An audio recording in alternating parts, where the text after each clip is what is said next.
On a cool spring morning in April 1775, the long simmering tensions between Great Britain and its 13 American colonies finally erupted into open conflict.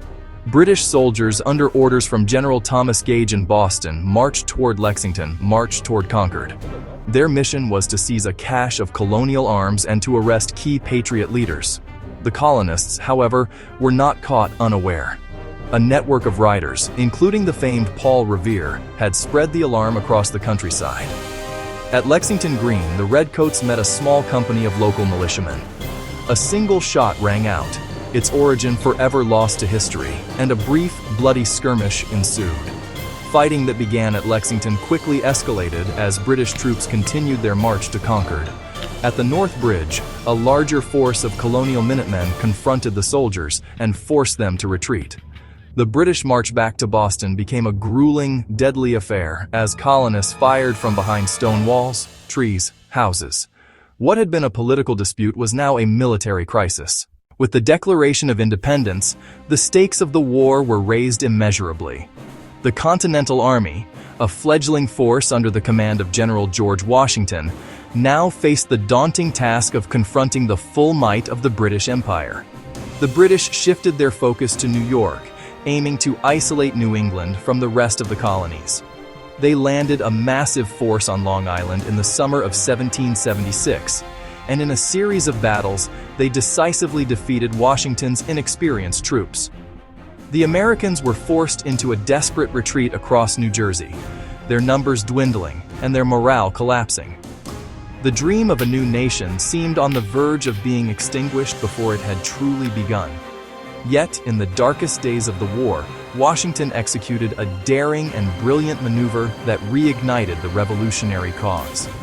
On Christmas night in 1776, he led his ragged army across the treacherous, ice-choked Delaware River.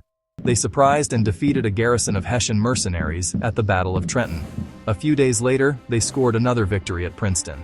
These small but crucial wins were not strategically decisive in a grand sense, but their psychological impact was enormous. They restored faith in Washington's leadership, boosted morale, encouraged new enlistments, ensuring the Continental Army would survive to fight another day. The turning point of the entire war came the following year, in the fall of 1777, in upstate New York. The British had devised a complex plan to sever New England from the other colonies by sending an army south from Canada under General John Burgoyne. However, the plan went awry. Plagued by logistical problems and harassed by American militia, Burgoyne's army was slowed and weakened as it moved through the dense wilderness. At Saratoga, American forces under General Horatio Gates surrounded the exhausted British army. On October 17, 1777, Burgoyne was forced to surrender his entire command, a stunning and unprecedented defeat for the British military. The American victory at Saratoga had profound international consequences. It was the proof the world needed that the colonists could potentially win the war. Benjamin Franklin, serving as the American diplomat in Paris, had been trying to secure a formal alliance with France for months. The news of Saratoga convinced the French king, Louis XVI, that an American victory was not just possible but probable. In 1778, France officially recognized the United States and entered the war as its ally, providing crucial military and financial support. This transformed the colonial rebellion into a global conflict, forcing Great Britain to defend its interests on multiple fronts and dramatically evening the odds for the American cause. Following the elation of the victory at Saratoga, the Continental Army faced one of its most severe tests.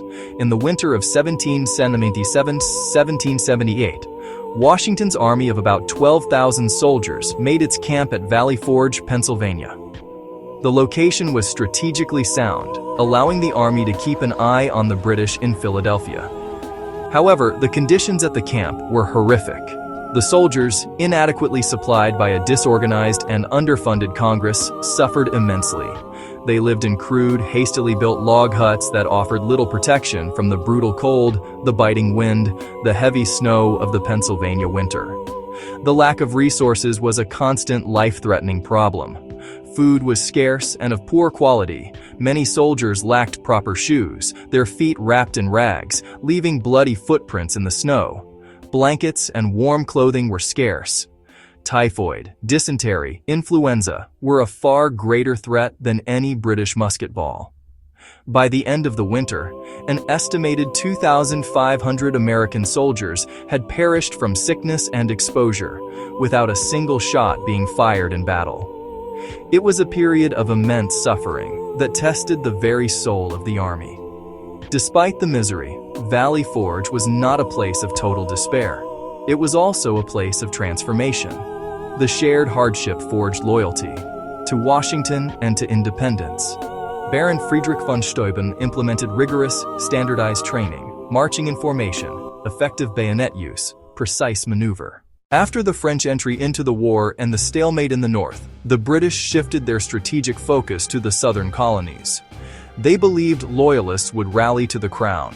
The strategy began with early successes. Savannah captured in 1778, Charleston in 1780, with over 5,000 Americans taken prisoner. But the British presence backfired as the South devolved into vicious civil war. Raids, burnings, reprisal killings, and ruthless tactics that alienated potential sympathizers.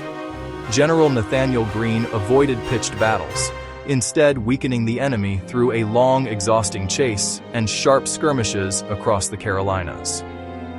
By 1781, Cornwallis shifted into Virginia, hoping to sever supply lines and secure the wealthy province. He established a fortified base at Yorktown, expecting relief by sea. Washington saw a golden opportunity and secretly marched his combined American and French army more than 400 miles to Virginia. The fate of the war was sealed at Yorktown. The French Navy sailed to the Chesapeake and defeated the British fleet, cutting off escape or reinforcement by sea. Washington and Rochambeau encircled Yorktown by land. Trapped and under relentless bombardment, Cornwallis surrendered on October 19, 1781, effectively ending major combat and ensuring an American victory. The surrender at Yorktown shattered the political will in London to continue the war. Peace negotiations began in Paris. After months of diplomacy, the Treaty of Paris was signed on September 3, 1783. Great Britain formally recognized American independence and ceded vast territory east of the Mississippi, south of Canada, and north of Florida. The first national government under the Articles of Confederation was deliberately weak. Congress could declare war and make treaties, but not tax, regulate commerce, or raise a national army. Debt mounted, states quarreled, and Shays' Rebellion exposed the need for stronger governance. In 1787, a convention met in Philadelphia. Delegates drafted a new framework, the United States Constitution. It created a stronger federal government divided into legislative, executive, and judicial branches with checks and balances. After fierce debate, the Constitution was adopted, providing the foundation for the American Republic. The American Revolution reshaped political thought, government by consent, birthing a sovereign republic. Its legacy was complex: Loyalist exile, native dispossession, and the glaring contradiction of slavery. Imperfect and fragile, the Republic's ideals would inspire movements for freedom around the globe.